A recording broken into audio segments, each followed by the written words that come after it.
my name is Andrea Valencia, and today I'll be talking about the British and French colonial period.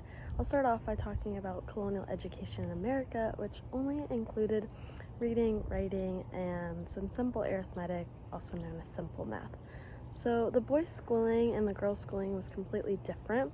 This is also in the sense that their purposes for education were completely different as well. The girls were getting an education so that they could become the mistress of the plantation, while the boys were going to be working on the plantation and owning the plantation, and that's why they were getting the education. So a couple ways that the boys and girls schooling was different was that the girls were taught by a governess, the boys were taught by a male tutor. Their schedules were also different because the boys had to go out and work in the plantation, and their schedule revolved around that, and the girls had to work in the house, learn how to cook, sew, clean, anything along those lines. That's why schooling was different.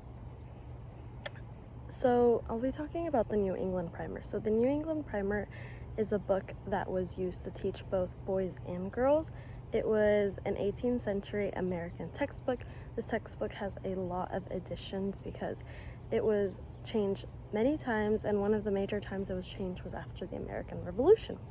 So the textbook was to teach literacy, but it was all Puritan ideology. So basically everything that was in the book was Bible knowledge. It was prayers, Bible stories, Bible names, and this is how they were taught because the Bible was just a great influence on the New England Primer as well as other American textbooks. Also, the evolution of slavery in colonial America. So as of now, in this time period, the system of slavery is completely based on race. And it is always known that the Quakers were always against slaves, but this isn't completely true. The Quakers were very big on saying that slavery was wrong.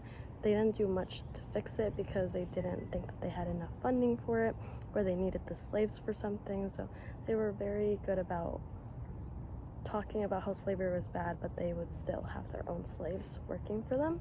The slaves were also brought because of the booming tobacco industry. They could see that the slaves were able to do this work for free, and it just seemed like a better option for Americans.